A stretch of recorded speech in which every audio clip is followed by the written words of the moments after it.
up, you guys? I'm your lovely host, Miss Waters, bringing you that drip featuring my girl, Stella Rosa, while we discuss family trauma. Now, many times we go through situations with our loved ones and people we care about the most, whether it's involuntary or voluntary family, and the situation don't always come out the best.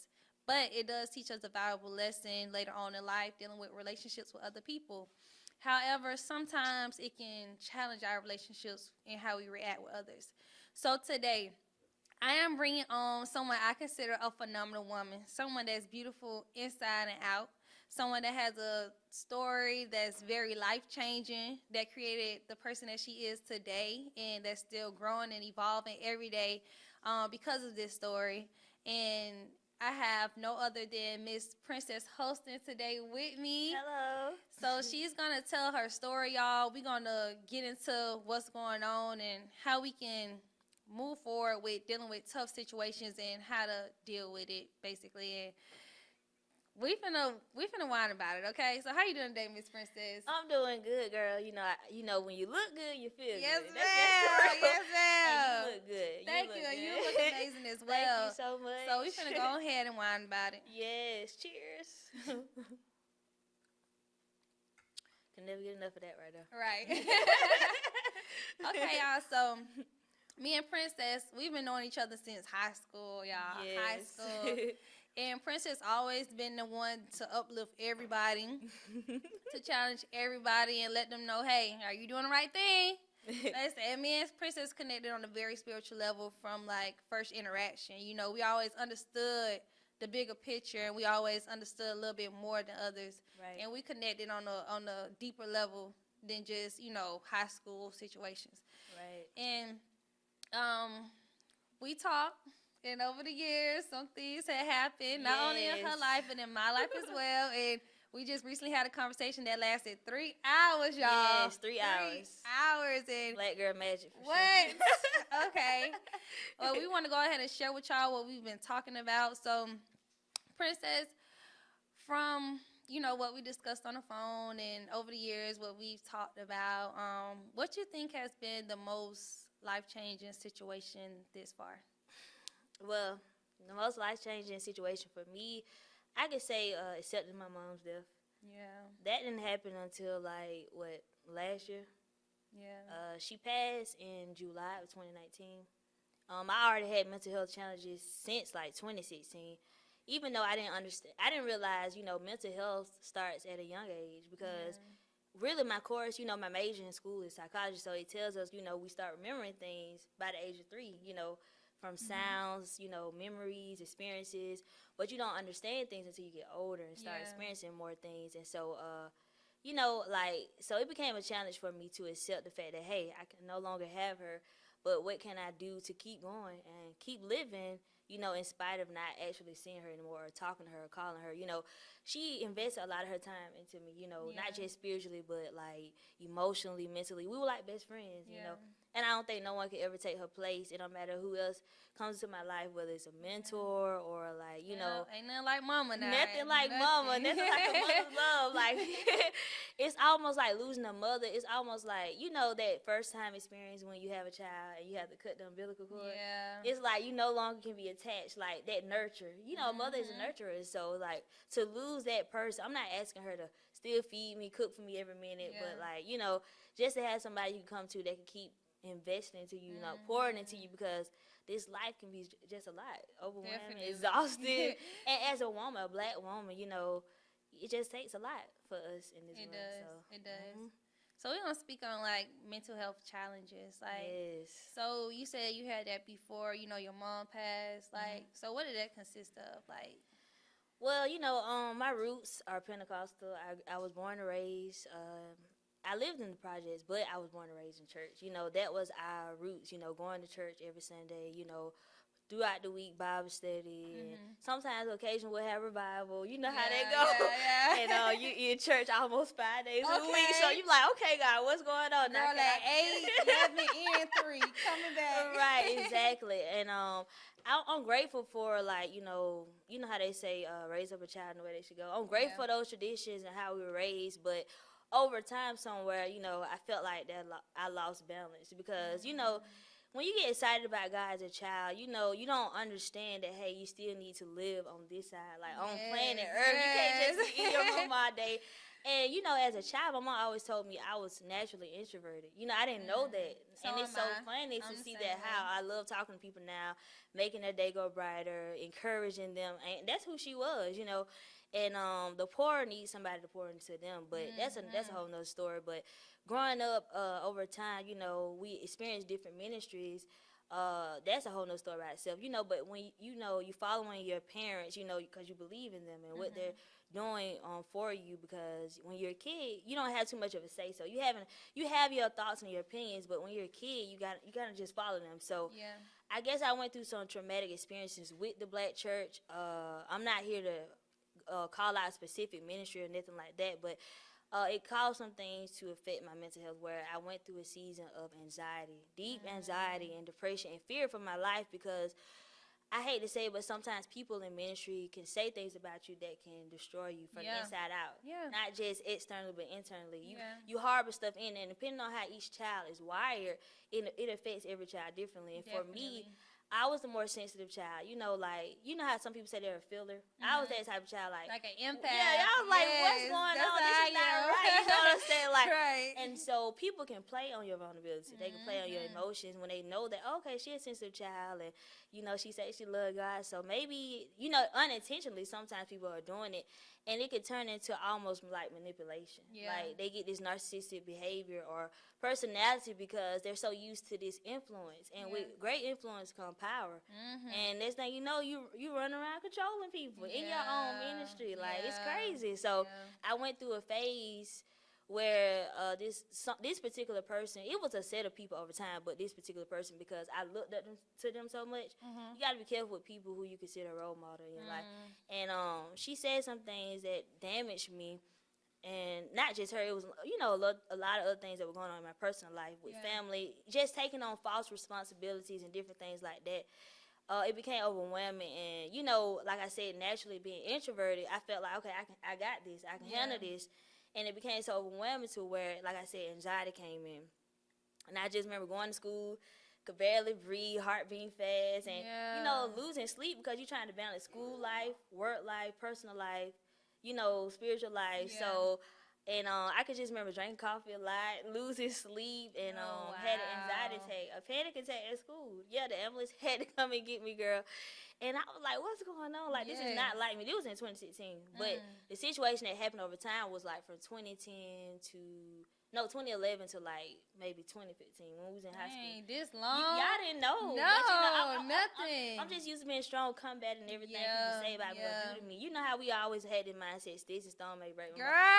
That was a lie. That was a lie. Because words cut deep. They cut deeper you. than I'd rather you throw them sticks and stones. For real. And I just remember, like, I ended up having to go to the hospital. They diagnosed me with hypertension. I had to get on blood pressure pills. Next thing you know, I was so depressed because I'm like, why am I going through this at such a young age? Like, this don't make sense. And after that, it fell into depression, girl. Like, low, to my lowest. Like, I just felt like I was sinking. You know what I'm saying? Like, sinking, like drowning. Nobody couldn't see me. I'm smiling and laughing.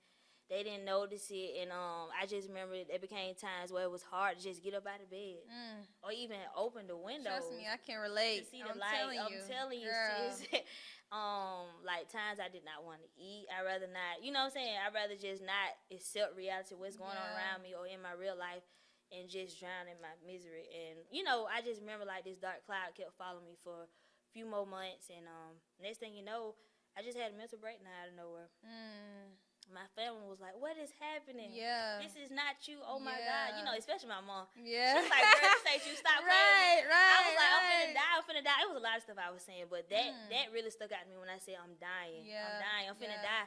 I don't want to die. Way. You know what I'm saying? Like, I just remember having, like, sleepless nights, insomnia.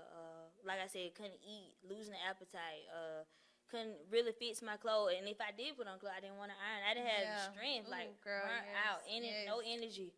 And when I had that mental breakdown, I just felt like not balanced with real world, you know, reality and being sane at the same time. So whatever was on my mind, I was talking about it. And next thing you know, I was sent to a mental hospital. Wow. Right. Wow. Yeah, I've been through a lot. You wouldn't even be able to tell just At looking all. at me. Look, at all. Yes. And, I remember when you first told me that, I'm like, what? Yes, ma'am. Like the real one? Like with the crazy people? Yes. And so I remember, without me knowing, they was like, you're diagnosed with bipolar depression. So I was not really aware of what they truly meant. Yeah. I just knew, okay, this is not right. I remember like losing my memory. I didn't know what day it was when they told me this, and so I had to go stay in this mental hospital probably like a week and an extra day, so basically 8 days. And okay, so they basically just put me on the medicine, didn't really explain it to me, and so I just went back home and accepted that lie. Yeah. Like this is who I am. And I'm not saying people can't be on medicine, but for me, I don't believe in just suppressing things and not really dealing with stuff. Not healthy coping with it with medicine and not Right. really dealing with the root of the issue. So Right. yeah. And it was a long journey from like 2016 all the way to basically 2020. Yeah. And when I finally just like, enough is enough. I'm tired of this. Yeah. You know what I'm saying? So, You gotta get that way. Yes. And throughout that journey of those, being on that medicine for like 4 years, I experienced relapses, going through still stuff with ministry and even my own, image, self-esteem, a lot of stuff just being torn and worn out. And but I never gave up on God, though. I don't really know how to explain it. Yeah. But I just kept fighting, kept praying, kept believing, like, in the midst of all this. And I seen a lot of great things happen for me and stuff like that. But, yeah, I'm just glad to still be here. Yeah. Yeah. No, and I'm glad you're here today. Right. But that's so interesting because it's like we the same, but we different because it's everything that you said. It's like I can relate, but on the opposite scale.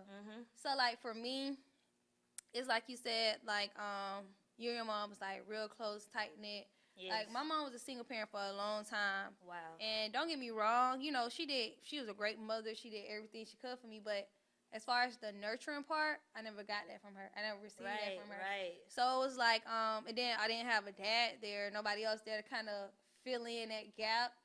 So like at a very young age, I naturally suppressed feelings because I realized, like how you said, you're sensitive, you feel everything. I realized at a young age that's me. Like I'm saying, like especially with my zodiac sign, I'm Cancer. So everybody say, Cancers are sensitive. This, that, bipolar, moody. Right. So, crazy. Cool. Yeah. So it's like at a young age, I'm like, a lot of stuff hurt my feelings, but I don't know how to express that. Like, Yeah. And I'm like, I don't like to feel like every time somebody say something to me, every time somebody yell at me, every time somebody say something I don't like, I'm about to cry.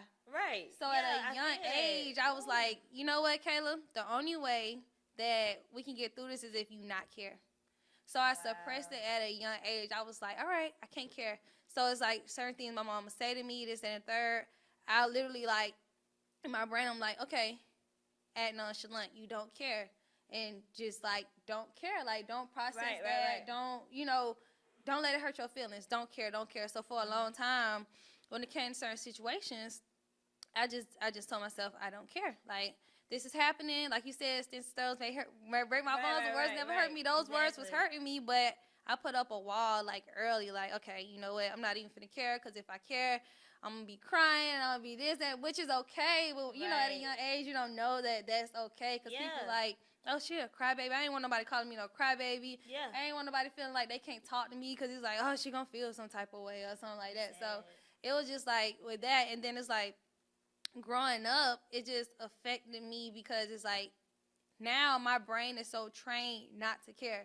So when times I want to connect with people, I want to care, it's like I can't because I don't even know how to care no more. Girl, that's for crazy. Real. Because like I had worked at Geico and they was telling me like, you don't know how to like relate to these people. Like somebody can call and say, oh, my car broke down. I need a new tire. They want me to react like, oh my God, I've been there before. I know how you feel. Let me hear.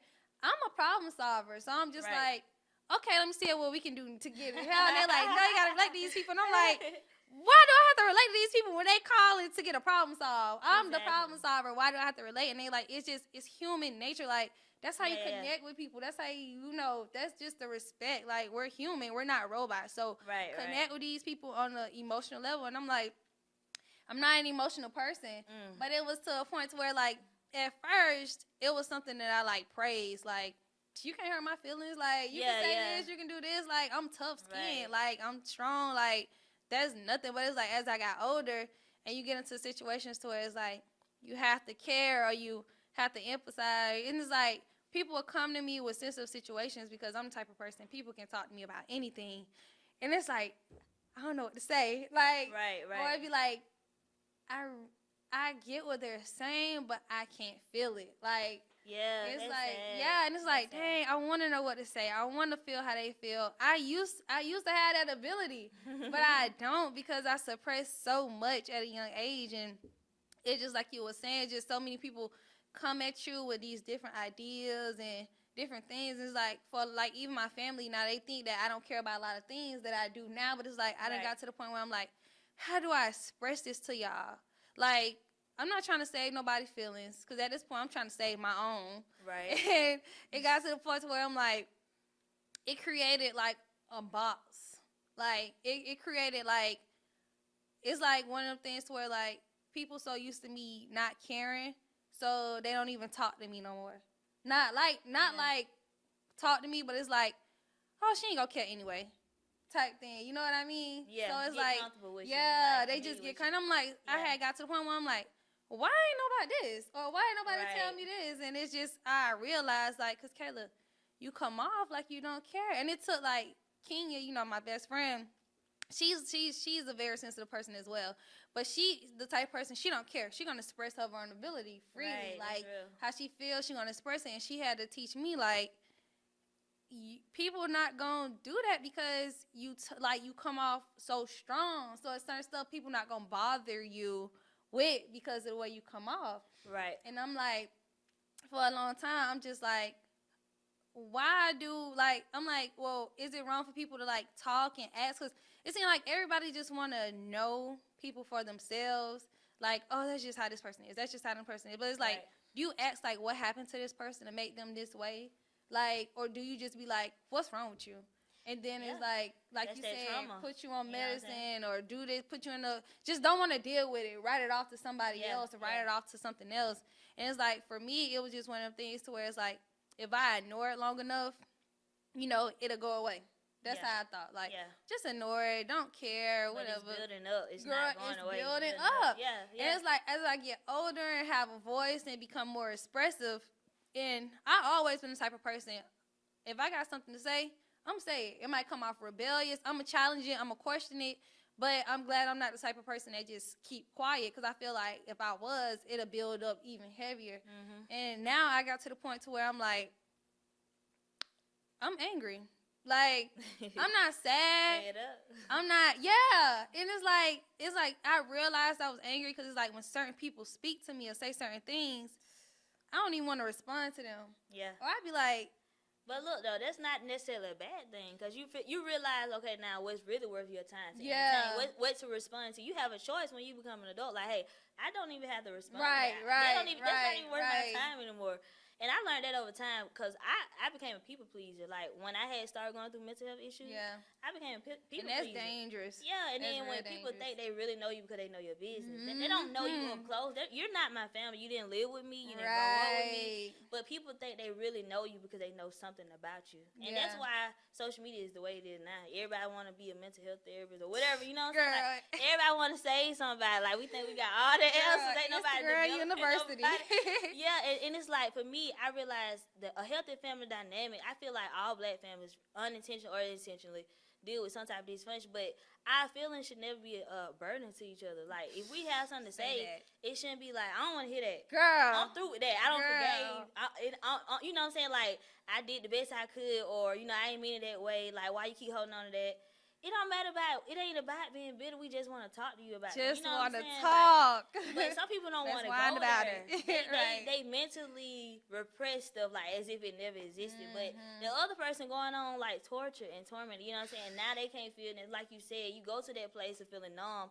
Like, what's the point of feeling something if every time I express myself, things are gonna get shut down? You know what I'm saying? Like, right. So yeah, I get what you're saying. Like, you got to a place where you know, then nobody wanna, or they, if they did listen, they just Kayla talking. Yeah, you girl, know, it's you an don't, excuse. you never want to have It's that an mindset. excuse. Yeah, so that's crazy. Yeah. Yes. So let's just transition to what you said, like when your mom passed, and just kind of how you and your family processed that. Whew, that was a long process. Right. Because, like I said, we did not want to set reality. And, you know, we were a praying family growing up. You know, we were taught that, you know, to pray and keep the faith no matter how hard it get. And my mom was a fighter anyway. Yeah. That wasn't her first time experiencing cancer, but that third time was like the last straw. You know, like, enough is enough. Like, I love y'all, but I love y'all enough to, like, be at peace with my, you know, in my physical body. Like, I can't never explain how it feels to have cancer. I can never, but I know what I saw and what she went through, you know. And it's almost like their pain became your pain, you know. Their problem became your problems. Yeah. And you trying to do so much when you trying to just balance yourself as a child. That's a lot to take on, a lot of responsibility. Yeah. But like I said, every child different. But for me, I felt like I wanted to be superhero, you know, for me and my family. You know, I don't play. I just don't play about my family. Yeah, you know, but that is a people pleasing in a sense because you don't have no boundaries. You don't have no self respect because you're not even knowing when you need to take a nap or I don't feel like taking picking up my phone today or texting you or I can't go pick up this thing for you. You know what I'm saying? Like, so yeah, it's a lot, and I think. The process of her, when she got it again, was in 2016. The same year, I went through everything. I went through the anxiety, the mental hospital for the first time. And she, that December of 2016, she got, stage 4 came.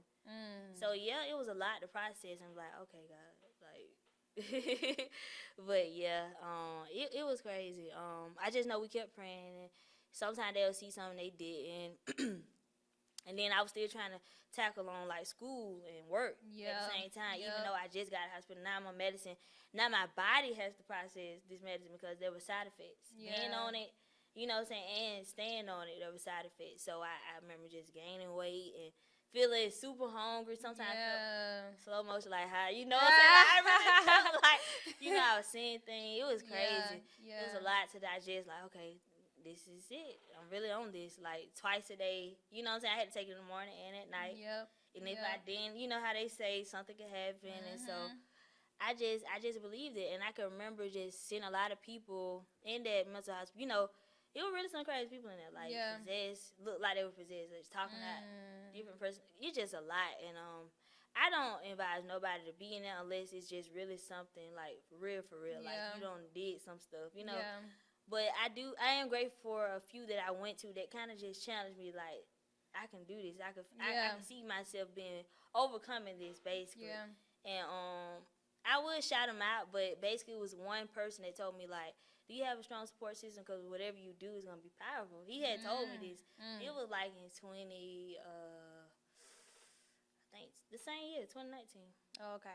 Yeah, but when my mom passed, just seeing that process of her withering away her body, you know, falling off, and they was just like, you know, this is it. Y'all gotta say your goodbyes. Right, that's so scary. That's like a punch in your chest. What? Like, you know how angry I felt? I felt like King Kong. I'm about to just break everything girl, up in there. Girl, I can't imagine. I said, check again. No, you know for what I'm real. Like, check again. Something gotta happen. I know what y'all say. Y'all see, but check again. Right. And my mom was just like, her last words to me before she lost, not being able to talk, see, hear, nothing.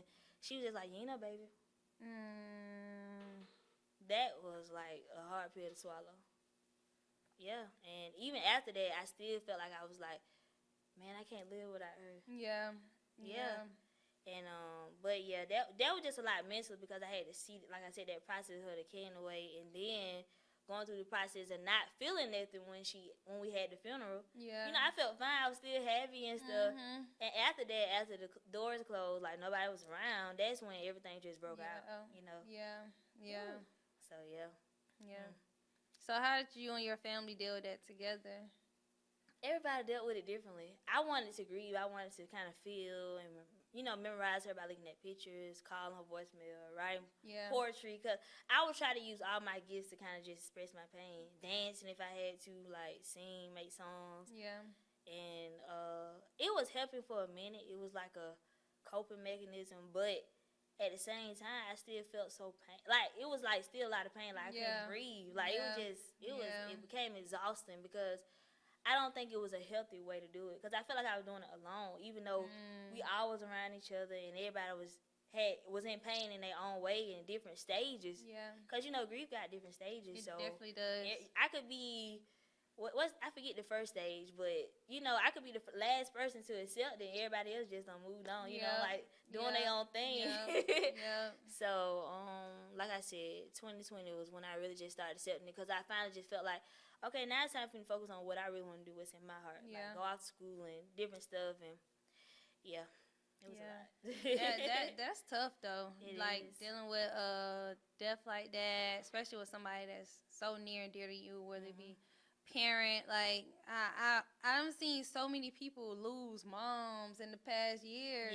Yes. I'm just like, you know, even though I don't have the best relationship with mine at this moment, I'm like, I don't know how I would respond to that. Like I don't even want to think about it. Like it's just a crazy situation, and it's just when it comes to like you said, it's just annoying that the black family is natural to have an unhealthy family dynamic. Like, don't get me wrong, I'm pretty sure all families got you know, that's what I'm saying. I'm pretty sure all families got it, but it's just some stuff that's just the norm for black families. Right. You just don't want to accept that no more. Like, because I got to the point where I personally feel like the black sheep of my family, like, and like I was telling you, I ain't in no group messages with my family. Like, it's just a lot of stuff. And I was just like, dang, like, do they not, like, you know, mess with me? And then it got to a point where in October of 2021, I was like at my lowest because I was like in a transitional phase because my lease was up on my apartment. I stayed one more month to try to figure out, like,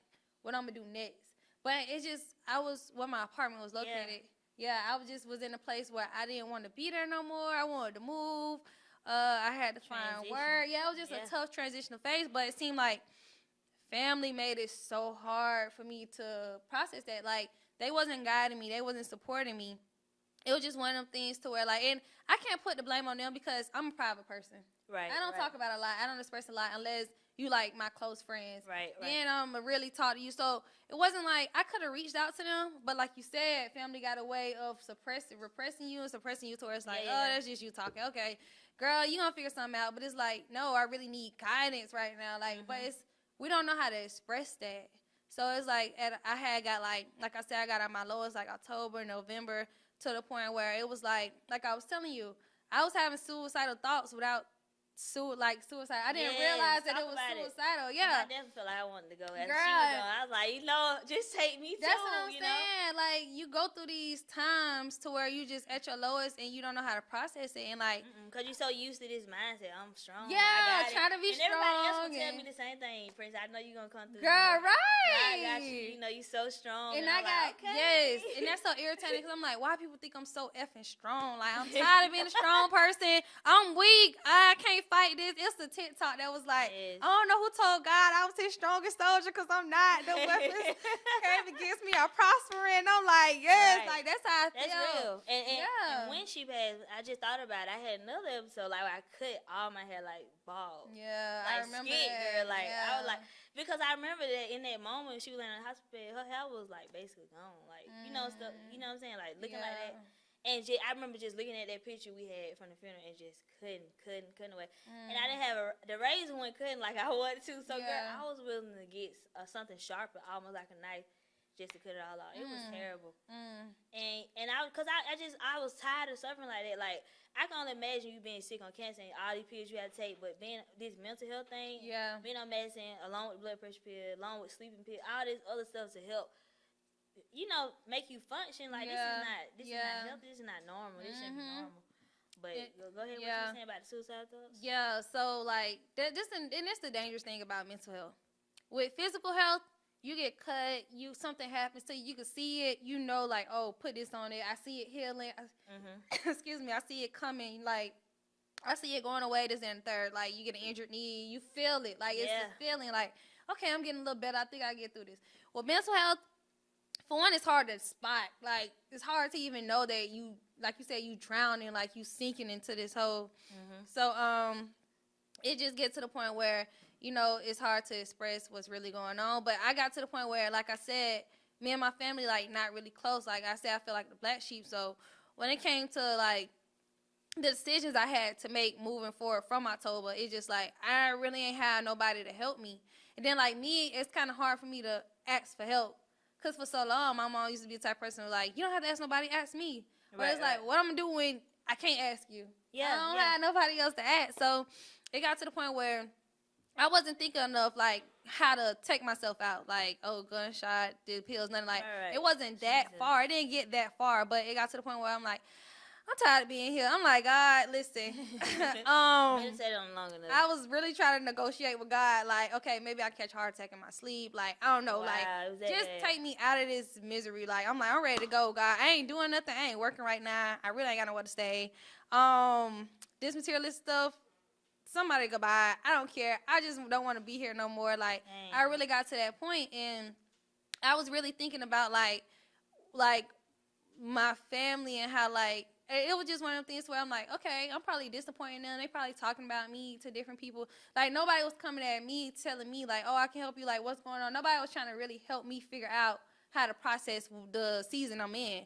It was just more of a, oh, she being lazy. Because like you said, when you get that depression, you don't want to do nothing. You don't want to eat. You don't want to put on clothes. You don't want to go nowhere. You just want to lay down and try to figure out what. You just want the days to go by at this point. Yeah. I feel that one. Everybody just looking at it like, oh, she's being lazy. Oh, she just losing herself. This, that, and third. Yeah. And it's like, mindset. Okay, I know y'all talking about me. That's cool. And that's why I was like, God, can you just, like, close my ears to it? Because I hear it, and it's breaking my heart, like, what they have to say about me, because I'm like, dang, like, y'all really not in my position right now. Like, I'm pretty sure a lot of y'all can help me and relate to what I'm going on, but nobody reached out to me. And it's hard for me to reach out to y'all because of the position that I'm in.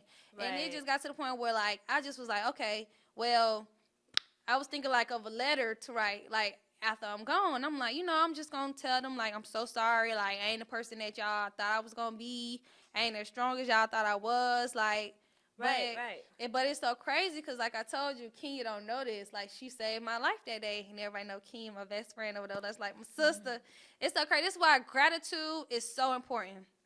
Gratitude is so important because Kenya called me that night or whatever. I was, like, just thinking, like, how I'm disappointing my family, how I really ain't got nothing to live for right now. So I'm like, I'm just really thinking, like, it's my time up. Like, 25, I done gave you a good run. It's time to head on up out of here. Like, I'm good. Ain't nothing going on. People dying anyway. My time probably come in. Like, I feel like the older you get, the closer you are to death. I'm like, well, God, I mean, whatever you had planned for me, you give it to the next person. I'm out of here. Like, I'm trying to go. But Ken called me, and she just was like, as soon as she got on the phone, she was like, hey, sis, I'm just so happy that you're in my life. Like, I love you so much. Like, I'm so glad that we can walk through life together and this and third. And, like, it really, like, dawned on me that I'm just thinking of all the reasons, like, of why I shouldn't be here and, like, who I'm disappointing and just, like, the people that I feel like say they love you but don't really express that love, because love is an action.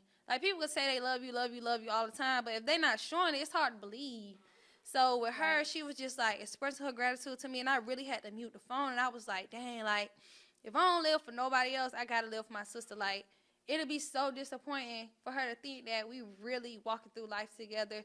I'm talking about, I talked to her about everything. Like, she knows inside out. She knows exactly how I feel. She know, like, the situation that's been going on for a long time to make me feel the way I feel. Like, it wasn't a temporary situation. It wasn't something that just happened in October and it's like, Kayla, you losing yourself.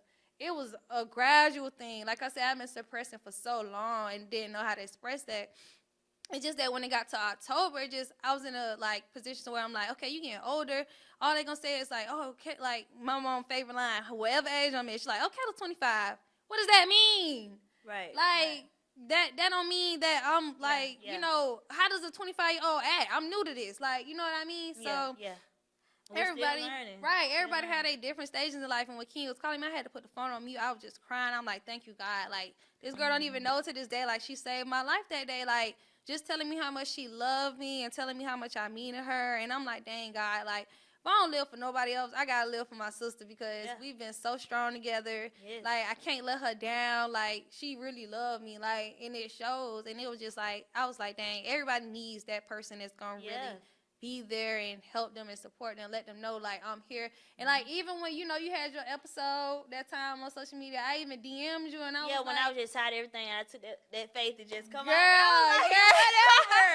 Yes. Like, God, just bring it all. Yeah. Because you know me, you really know me, inside and out. So do it out. And I was just like, Princess, like you said, people know that's not true, but it's like, okay, it's not you until a situation arises. You don't know how you feel. Harboring stuff in. Right. And it's you like, don't know what it's going to expose in you.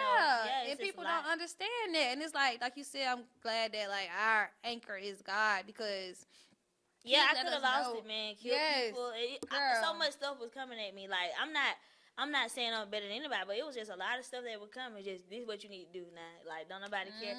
Revenge, you know what I'm saying? Like, everything. Like, it was a lot. And so, and I'm just thinking about that, too. Like, with family, I think, too, sometimes when you lose somebody who's, like, the bridge in family, you kind of try to find out, okay, now, who is the root of this pain now? Ooh, you know, you try to really figure out, like, if this wouldn't happen, that wouldn't happen, you know what I'm saying? Like, and those may be legit reasons, but at the same time, you got to work on it. Like, okay, why you so angry and so bitter? Like, and I realized I was really bitter. Like, it was bad. It was terrible. Yeah, but nobody teach you that. It's something that you really just got to stay connected with God and figure out. Like, once you know God and God character, because like you said, the ministry will make you feel like you got to be a certain way to even accept God's love. Yeah, and God say, come as you are. That ain't no cosmetic, if you ain't got the clothes, come to church.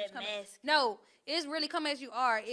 If you a drinker, if you a smoker, if you a liar, if you a cheat, like, come as you are. Yeah. God, it's like, I accept all of that. Like, people in church make you think, like, oh, I got to be a certain way to even approach God. You got to use all these fancy words to pray. God say he don't even care about that. Right. People think that they got to, for me to know that I'm doing something, like, I can't pray to him in my mind. Yes, it's so, man. I just feel like if he created you, he knows exactly how you want to relate to him, how you want to talk to him. Exactly. Like, of course, I do feel like some of those things are important, like to talk to, learn about how to pray and stuff. But at the same time, you ain't gonna always have time to do that. Like, there's gonna be certain things that gonna come. You know what I'm saying? You gotta have to talk to the guy. Like, you just gotta talk to him, right? You see me? If you don't come through, I'm just letting you know. Like, for real. And so, I'm just thinking about that, like how you saying, being reminded of why your life is so important. Because me, I felt content. Like, if I would have died that last time, taking that chance, just coming off everything and being around unfamiliar territory, like, as far as, like, leaving where I want to raise, making, not, you know what I'm saying? Like, it was just a lot of social support, surprising. Like, even my RA in the dorms, like, my roommates at the time, and just seeing even social support on social media, like, other folk reaching out, you know what I'm saying? And then at the same time, it made people come out of the woodworks, you know what I mean? Like, some thirsty dudes, like, who didn't have a chance to talk to me back then. Yeah, I'm like, are you serious? All this shit going on. I feel real crazy right now. You try to be with me and talk to me. No, some people for were real. Girl, trust me, I'm not surprised. Like, God was keeping me, like, it was a lot of stuff going on, But yeah, and like you were saying, how having that reminder of why your life is still important, because it shouldn't have to be once you dead, people just talk about how much of a treasure you were. Like, you won't be able to see it. You know what I'm saying? Like, what good that's going to do me now that I'm gone? Or, I wish they would have talked to me. I wish you would have talked to them. Yeah. That false, like I said again, I just feel like it was false responsibility. Like, trying to take on everything, everybody's stuff all the time. Like, you don't know it because it's just who you are. This is how you made, but it wasn't healthy at all. Yeah, it is not. And it's crazy that it take, like, so much to happen. Like, God already know the plans, for us. And it's like, well, God, if you knew I was going to deal with this loss of this person, if you knew I was did. But, like, me, like, growing and knowing God, he's just like, it's all part of the plan. You like, what type of plan is this? Come on, like, now. You know what I mean? But it's like, as you continue to move through life, like, you will get hurt, this and that, and, like, you look back at it and be like, dang, that wouldn't happen. I want to know this. If that wouldn't happen, I wouldn't be here. And it's like, dang, like, your pain really become purpose. But it's like, God, like, is this pain worth it? Like, is this how you really set it up? Like, but it's like, when you continue to get a deeper understanding of who God is. Yeah, no, for real. Like, I really had to learn this. Like, when you really get an understanding of God's character, who he is, how he works. I mean, he's so much in depth. You're going to be like, I be thinking like sometimes Yeah. like how stuff. I be like, God, you smart boy. Like how you thought of that? Like I be like, I'm thinking that it's gonna go this way, and you up here doing the impossible, and it's going this way, and I'm like with me not working, I haven't worked since February 2020. Like I got fired February 2020. Girl, I would never know. Never. Nobody don't know. You don't never look like you off your game. That's what I'm saying. So like I would have never thought. The Bible say don't look like what you been through, baby. I'm telling you, that's it, sis. But it's like it's not even me trying to pretend. It's just me having so much faith and trust in God. And I'm like, all right, God, this happening. Right. I'm like, this happening, God. So look. I trust you. I know this happening for a reason. Just help me understand, like, what's the reason? What's the bigger picture? And he just been showing me, like, you know, I don't want you, like, I feel like my calling is, like, entrepreneurship. So he just, like, you know, I don't want you working this. Like, I done applied for hundreds of jobs. No call back. I'm talking about I been calling these folks. No answering, just delays. I'm talking about I done paid this girl like hundreds of dollars to do me a resume, cover letter, professional. I'm talking about, you know, really trying to like get back in the like the job field. Nobody been coming through, nothing been coming through. But it's like, that is good, man. Right? I'm like, God, what you want me to do? Like, I need some money. Like, I ain't gonna ask nobody for money. To be stealing money. Hey, what you want me to do? Like, I'm out here like looking crazy, and he just like trust my plan. Like, and I'm like, all right, God, I'm trying to trust you, but listen, we need something to come through. You know how once we get into our own like little independence, and we ain't got time to be asking folks. Like, we too prideful for that. Okay. We be like, I ain't got time to be asking you for nothing because you're going to use this against me later. Okay, that part. Oh, look. You're going to use it You're going to be against me like, later. okay, pay me back. Right. I ain't But got you to pay you back. Look, just consider it a loan. I pay you back when I graduate. That part. When I graduate in my credit. Yes. In my credit score. And I'm looking back at it now. I'm like, oh, so I just been preparing. Like, the things that I'm really about to, like, do this year is all been like all, like I said, my pain and my purpose, like all that. Like, God been providing the ways. Like, even my apartment, I was able to like pay. Like, I was able to pay for it in advance. So when I lost my job, I ain't had no bills because my apartment was paid in advance. Like, God just set stuff up in advance because, like he said, he already know what's gonna go on. And like, I was still able to travel from money I had saved up. I was investing. It was so many different things that I already set up for myself, that I done stored up for myself, that God knew that this season would come where I would be in a drought. Really, not really. And I just had to use my resources because I'm like, oh, I got money here. Oh, I got money here. Oh, I got money here. You know? Right. But it was certain times where I really had to reach out and ask my friends for money. But one thing I love about my people that I call friends, like, them my family, like, they up here. Right. They like priority status because like they probably, some of them probably noticed like that I was at my lowest, but like they ain't hesitate at all. I'm talking That's about what I'm talking all. about. Like, and I ain't trying to compare them to family, like blood family. Like blood family, they probably was like, oh, what you need money for? What you trying to, you know, stuff like that. But I'm like, I don't even want to ask you, but it's like my friends, they get it. They meet you where you at. Like God do, and they just support you because all of us going through the same thing. But the thing about family, they feel like it's, for some reason, I feel like family just think it's a competition. Like, we're a team, dog. We supposed to be together on this. Like, you learn lessons that you can help me with, and I would want you to do that, but don't gossip about me. Don't talk about me. We can get in this mindset, okay, because I went through this when I tried to do it then. You gonna go through the same thing.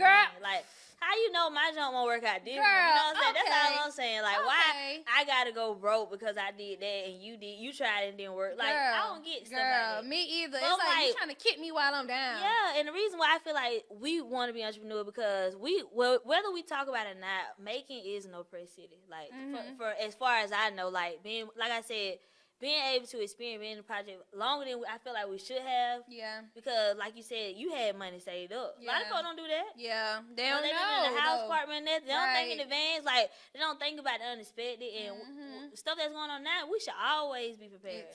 Even though, you know, sometimes things are going to happen. But I'm just saying, like, I really commend you for that, though, trying to take on entrepreneurship. Because eventually I'm trying to get in that, too. Right. Like, I don't step out and did things, but just to make it legit. Because you know how a lot of us black people do. Yes, we don't like to make stuff legit. But, but sometimes we just got to hustle and grind until we get that place there. So, yeah, it's amazing. It is. And it shouldn't be a competition, like you said, because it's so much more being done when we working together. You know what I'm saying? So much more can be done. So much. And just starting with something as little as conversation that we have now. Because like you said, it's like that I didn't know about you until we talked about it. It's like that you didn't know about me until we talked about it. And it's like, and we got dang, like, stuff. I look at you like a friend, a sister. Like, you really was going through this. Yeah, it's like, I probably got the tools to help you, and you got the tools to help me, but don't nobody want to talk about it. Yeah. So it's like, it's just like, that's what I'm saying. Like, me coming into entrepreneurship, I just was like, God, I ain't trying to just get money. Like, money gonna come and go. I'm not a materialistic person. Right. I like to look good. Don't get me wrong. But if I can look good and it's worth $6, baby, I'm gonna pay that $6 and look like it's worth. Because look, it's gonna be on Kayla Waters, so it's gonna look like it's worth a band plus. You feel me? Like it ain't the product, it's me. You feel me? So I just be like, God, I just want to be purposeful. I want to know how to help people because I done got to the point where I'm like, okay, now that I'm going through these things, a lot of people don't know how to process these things. So it's like, okay, God, you giving me this pain that created purpose. So it's like, how can I help these people? And God just like, help them right now. Like, people want to wait till their success story come to like, oh yeah, I was homeless, I did this, I did that, I didn't have no food to eat, and then it's like, but I made it through, which is good. But it's like, it's easier to help people in the midst of it because it's like when they going through, like even with the suicides that's happening now, it's like, ooh, I get y'all. Now, I'm not an advocate for suicide. I'm against it, of course, but it's just once you put yourself in people's place, you like, and you'll be able to help them now because I feel like I'm at the point I could talk somebody off a ledge because I done been there. I know how that feels. It be people that don't know how to feel that's trying to help you, but it's like, no, I've been in that place. I can help you. I see it through your lenses. Like, I get it. So I know the things to say and know what to do to really help you. And like people want to, oh, these the signs of depression, these the signs of mental health. Ain't no sign no more. Not like, all the time, not anymore. Not all the time, yeah. So all on walls just breaking down, but it's just a beautiful thing. Like, I'm glad you came on here and shared your story with us. Yes, because like I said, it was a fight. I was determined I'm finna get everything back that I feel like I lost. You know what I'm saying? Definitely. And you too, just to see it. Right. And just seeing that we here today, even though so much has happened. And we just went through, blessed. Just went through so much. Right. House, girl. Listen, all of that. But yes, I want to say thank you so much again for being my very first person on my podcast. Let's whine about it. I thank you for sharing your story, being so vulnerable, and being able to have people keep in touch with you. So, y'all, I'm going to have her information on my blog site so y'all be able to connect with Miss Princess. If y'all want to know more about her story, she's open to share it with y'all. Y'all can connect with her and just see her process as she continues to go throughout life and learn different lessons that may be tough for her, as well as me. Right. And again, Princess, I thank you, girl. I love you. You my sister, girl, for the longest since, 2000, when we was in high school? 2010? Yes. Patriots. Yeah, so many years. But y'all, okay, but listen, stay tuned because I might have my girl Princess back on here. We're going to have different people. I want y'all to continue to join me every Wednesday. Grab your wine, grab a good comfortable seat, and we're going to whine about it.